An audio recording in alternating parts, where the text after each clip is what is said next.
I am in Coimbatore, the hub for textile and automobile manufacturing. This is the constituency that is churning the most interest in all of Tamil Nadu.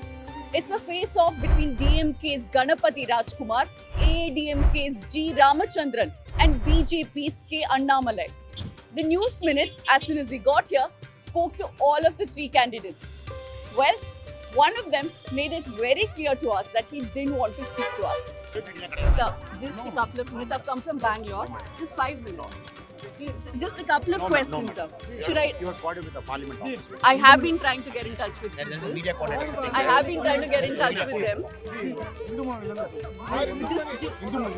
Can I try a little later in the evening? Sir, just a couple of questions. What No, is madam, your I will- I spoke I to will your not coordinator. I spoke to your coordinator. I just have a couple of questions. What are Madam, your no, prospects in no, Coimbatore? I'm not interested. Coimbatore for many decades has seen the presence of Hindutva, RSS and BJP. In fact, the RSS has been present here from 1949 onwards. In 1998, the city witnessed serial bomb blast on the same day that BJP President LK Advani was expected to visit. After this, the BJP saw its first Lok Sabha member from Coimbatore, CP Radhakrishnan. The BJP needs a win in Coimbatore, not just as a foothold in the region, but also to push the AIADMK to the margins, using Coimbatore as a launchpad to expand in the Western Belt. With a large Hindi-speaking population, BJP is banking on the business community to back them.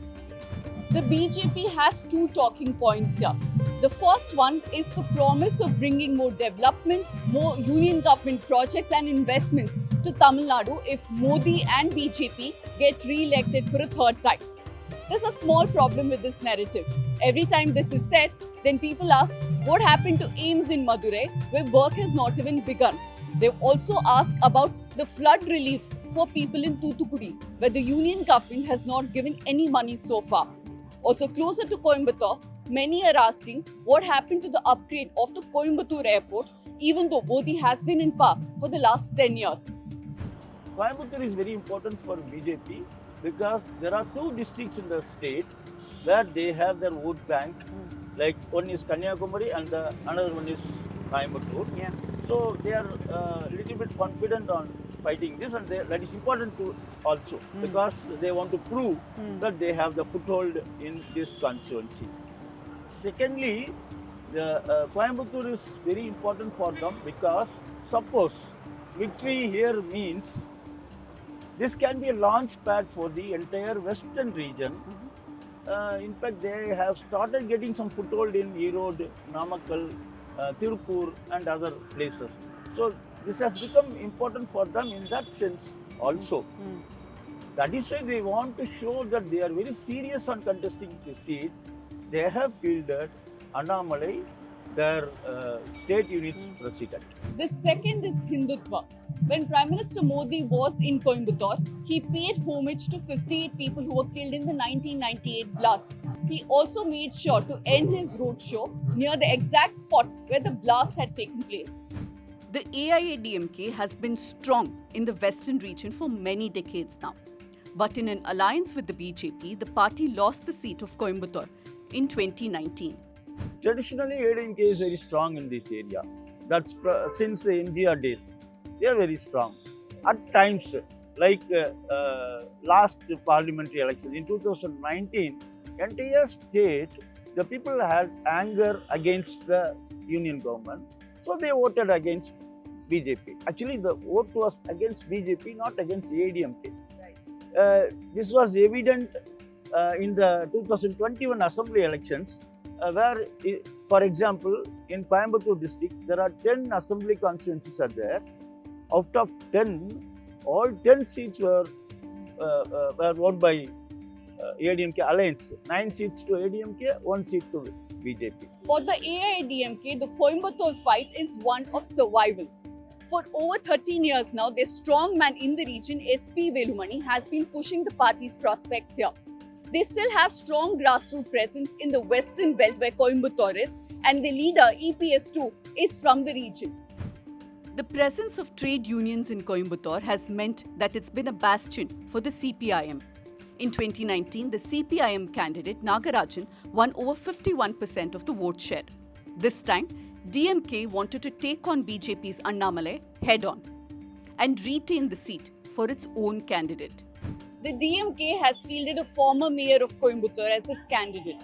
The party's strongman Senthil Balaji is currently in ED custody, and now the party is relying on their allies, the Congress, and specifically the CPIM, which holds the seat currently.